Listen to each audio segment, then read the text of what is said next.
Los cordones esplénicos se componen por una malla laxa de células reticulares con eritrocitos y macrófagos, linfocitos, plasmocitos y granulocitos. Y los macrófagos esplénicos, que se ubican en los sinusoides, son los que llevan a cabo todo el proceso de degradación de los glóbulos rojos. ¿Qué contienen los glóbulos rojos? Hemoglobina. La principal proteína que contienen los glóbulos rojos es la hemoglobina. Los glóbulos rojos se encargan de transportar el oxígeno a todos los tejidos a través de la proteína hemoglobina. ¿Cuánto viven los glóbulos rojos? ¿Cuánto? 120 días aproximadamente. Tienen una vida media de 120 días. A lo largo de esos 120 días, ¿ustedes qué creen que les ocurre a los glóbulos rojos? ¿Mueren? ¿Mueren? ¿No mueren? ¿Sí mueren? ¿Quién da más? Ni mueren ni viven, porque los glóbulos rojos no son células. Los glóbulos rojos no son células, son elementos, formas de la sangre. Cuando cumplen su vida media de 120 días, la hemoglobina, ya desgastada y degradada la proteína, tiene que ser eliminada del cuerpo. Esta función de eliminación y reciclaje de la hemoglobina y los átomos de hierro que la componen está cumplida por los macrófagos que se encuentran circulando en todos los sinusoides esplénicos del vaso que se encuentran llenos de sangre. Por lo tanto, la principal función del tejido del vaso es el reciclaje de la hemoglobina y de los átomos de hierro.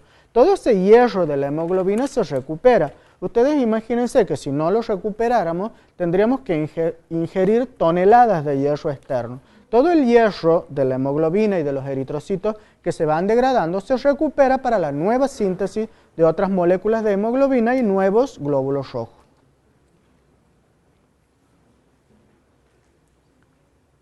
Bueno, el vaso tiene un tipo de circulación especial que se denomina circulación abierta. Este tipo de circulación abierta está formado por las arterias que emiten ramas hacia la pulpa blanca y forman los sinusoides.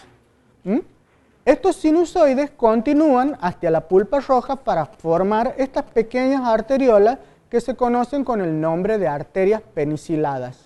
Estas arterias peniciladas después se hacen pequeños capilares más finitos que se conocen como capilares envainados. Esa estructura se conoce como circulación abierta. Toda esta circulación abierta ocurre dentro de la pulpa roja, donde se encuentran los macrófagos. Además de digerir los glóbulos rojos viejos y reciclar la hemoglobina, los macrófagos también lo que hacen es detectar la presencia de antígenos extraños en la sangre. Virus o bacterias que se encuentran circulando en la sangre van a llegar al vaso y van a ser detectados por los macrófagos para desencadenar toda una respuesta inmunológica y defendernos de esos agentes externos. ¿Sí? Entonces, el vaso cumple dos funciones importantes. Una es la función inmunológica y la otra es la función hematopoyética.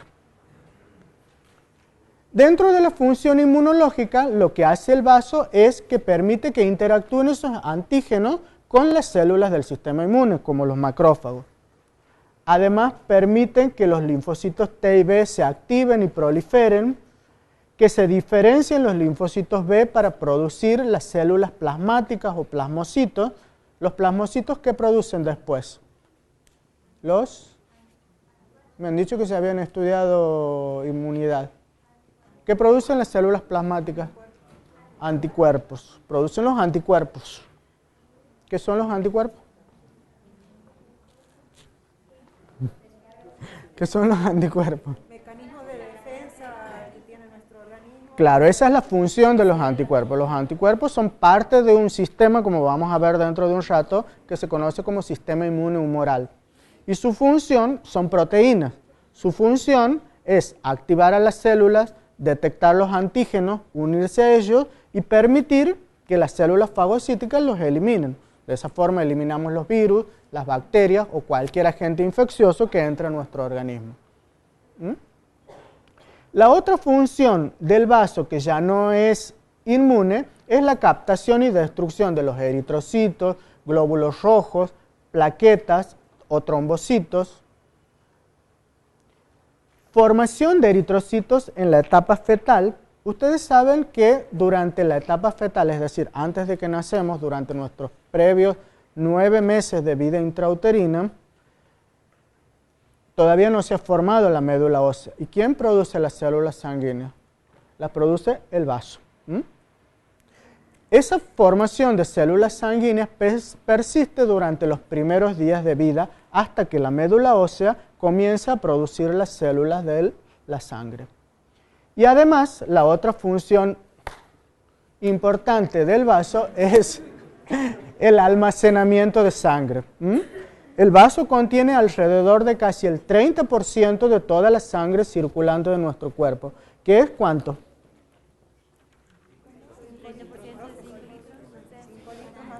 ¿Entre cuánto? Entre 4,5, 5 litros, dependiendo del tamaño del... Por lo tanto, si ustedes se imaginan, si el vaso se rompe, alrededor de 1,5 litros de sangre es la hemorragia que se puede producir. ¿Sí? Bueno. Y esto es lo que les decía anteriormente. El vaso es uno de los órganos que no es indispensable para la vida, porque su función puede ser reemplazada por otros. Generalmente, cuando se produce un traumatismo, un accidente o una hemorragia, el tratamiento es extirpar el órgano para subsanar la hemorragia y que no se siga perdiendo más sangre. Ahora, ¿quiénes pasan a formar o a reemplazar todas las otras funciones que cumplía el vaso? ¿Quiénes? La médula ósea para producir todas las células hematopoyéticas, el hígado y los ganglios linfáticos, para todo lo que es la parte inmunológica. Bueno,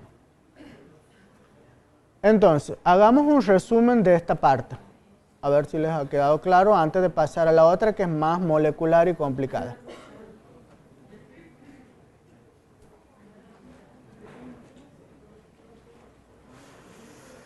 Los órganos hematopoyéticos, ¿cuáles son?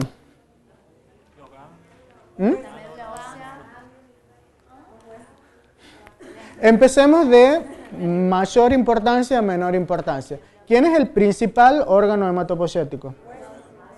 Médula ósea. Médula ósea. ¿Dónde se encuentra la médula ósea? Exactamente. ¿Funciones de la médula ósea? Si es un órgano hematopoyético, ¿cuál es la función de la médula ósea? Producir todas las células de la sangre y todos los elementos formes de la sangre. ¿Entienden bien lo que es la diferencia entre células y elementos formes? Después en el parcial no quiero que me pongan que los glóbulos rojos son células, ni que las plaquetas son células, ¿no? Bueno, sigamos. ¿Quién le seguiría en importancia de órganos hematopoyéticos? O de tamaño, el vaso. ¿Otro? ¿Tercer órgano hematopoyético? No. El hígado no es un órgano hematopoyético. ¿No? El hígado puede suplir la función, pero cuando no está el vaso, pero no se considera un órgano hematopoyético. El hígado tiene otras funciones que lo vamos a ver después cuando estudiamos el sistema digestivo, pero no es un órgano hematopoyético, ¿no? Los ganglios linfáticos. Tercer órgano hematopoyético, los ganglios linfáticos. Cuarto, timo. ¿Y nos queda alguno? Las amígdalas, que no la hemos detallado acá porque son menos importantes, pero también son órganos hematopoyéticos. Las amígdalas tienen aproximadamente la misma estructura que un ganglio linfático, ¿sí? Es tejido linfoide principalmente formado por linfocitos B.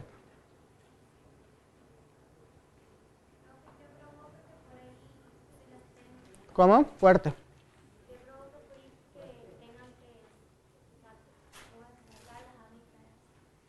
¿Qué problema te producen las amígdalas? Las amígdalas o adenoides están formadas principalmente por tejido linfoide. Este tejido linfoide tiene la función de reaccionar cuando uno tiene algún tipo de infección, ya sea viral o bacteriana. Hay ciertas personas que son más susceptibles a las infecciones y ese tejido linfoide se hipertrofia.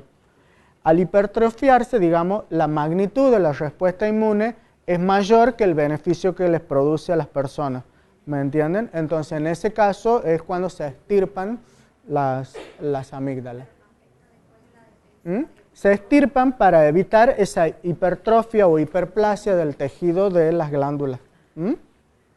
Entonces, al extirpar, porque ese tejido linfoide no es necesario, las funciones las puede cumplir cualquier ganglio linfático periférico, por lo tanto se extirpan. Pero ahora, yo no soy médico, pero creo que en la actualidad ya a nadie le extirpan las amígdalas, pero eso era un criterio de hace muchos años, pero ahora creo que ya no.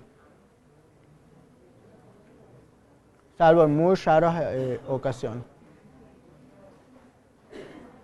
Bueno, ¿alguna pregunta hasta ahí de los órganos hematopoyéticos? Histología. ¿Qué quiero que sepan de esto? Que quiero que detallen y se focalicen en estudiar bien de la guía. Primero, ¿cuál es la estructura histológica? ¿Cómo se diferencia en cada uno de estos órganos cada una de las zonas histológicas? Ustedes apréndanse a estudiar utilizando este tipo de esquema. O sea, un órgano, ¿por qué está formado desde adentro hacia afuera? ¿Qué zonas del tejido forman cada una de esas partes del órgano?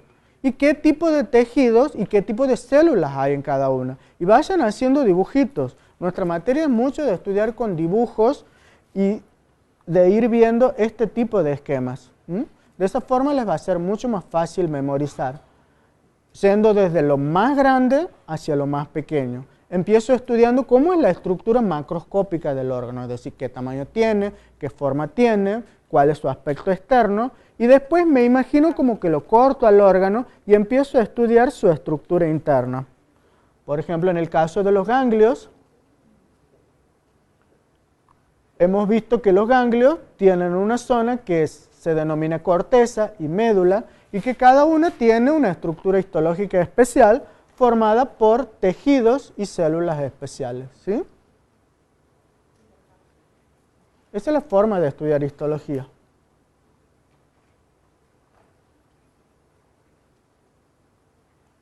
Bueno, ahora vamos a pasar al otro tema que nos ocupa. Si ustedes se fijan en el resumen que tienen, yo les he tratado de poner, fíjense en la página 78, tienen un esquema de un corte histológico de un ganglio linfático. ¿Sí? En la página 78. La estructura de un ganglio linfático, donde están esencialmente las mismas estructuras que ven ustedes aquí.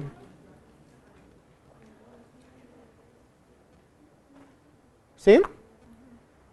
Para que ustedes las ubiquen bien. Después, en la página 79 tienen el esquema de una estructura histológica del vaso. Yo les he puesto otro dibujito más complejo que ese.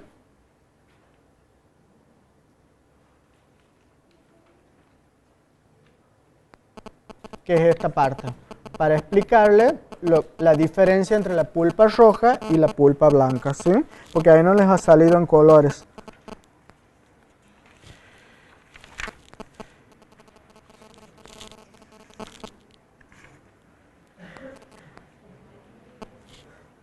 Bueno, ahora vamos a ver el otro tema.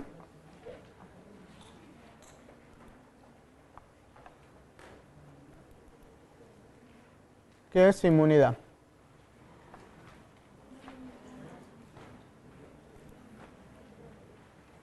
Bueno, todos estos órganos hematopoyéticos, pero principalmente el vaso, la médula ósea y los ganglios, además de producir los elementos y las células de la sangre, producen un tipo de células y cumplen una función muy especial dentro de lo que conocemos como sistema inmunológico. ¿Alguien me puede definir qué es el sistema inmunológico o qué es inmunidad?